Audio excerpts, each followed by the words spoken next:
যারা নিরহংকারী তারা কাউকে কিছু দিতে পারলে খুশি হয়, আর যারা অহংকারী তারা কিছু নিতে পারলে খুশি হয়। আপনি আপনার থেকে তুলনামূলক গরিব মানুষদের সাথে সম্পর্ক করুন, এটা আপনার মধ্যে শুকরিয়া বৃদ্ধি করবে, কৃতজ্ঞতা বৃদ্ধি করবে এবং আপনার অহংকার কমিয়ে দেবে।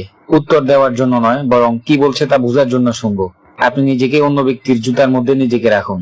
লোকদের আলাদা মতামত দৃষ্টিভঙ্গির জন্য প্রস্তুত থাকুন। অন্যের প্রতি তেমন আচরণ করুন যেমন আচরণ অন্য থেকে চান। পৃথিবীতে আমি খুব কম জিনিসই জানি, বেশিরভাগ জিনিসই আমার অজানা।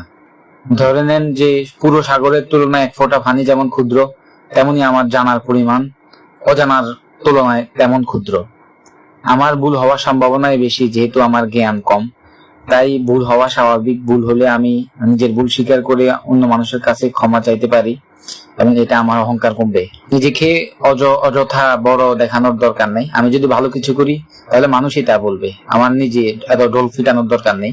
ইগো বলা হয় নিজের বড়ত্বের প্রতি অস্বাভাবিক বিশ্বাস, যার সাথে মিশে থাকে অতি অহংকার। ইগো হচ্ছে আমি আসলে যতটা বড় না, নিজেকে ততটা বড় হিসেবে প্রকাশ করছি, শো অফ করছি। ভুল করে ভুল স্বীকার না করা, অন্যকে দোষারোপ করাই একটা ইগো।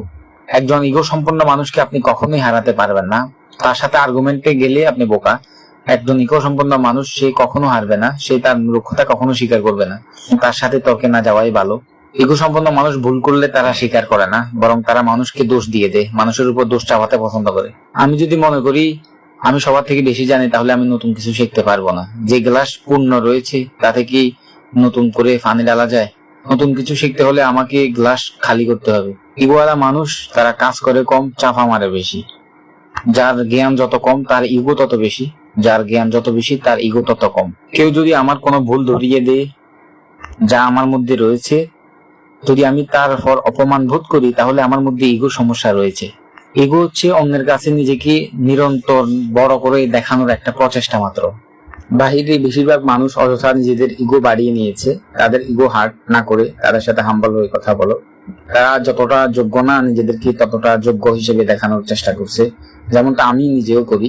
সুতরাং আমাদেরকে এগুলা থেকে বেরিয়ে আসতে হবে। আমরা জানতে হবে যে আমাদের কি কি জানি না। এমন বিষয় তো বেশি যা আমরা জানি না। সুতরাং এত ইগো থেকে আসে। যেখানে আমাদের নিজের শরীরের উপর আমাদের তেমন কোনো কন্ট্রোল নেই, সেখানে আমি বাইরের অন্য কাউকে কিভাবে কন্ট্রোল করতে পারি?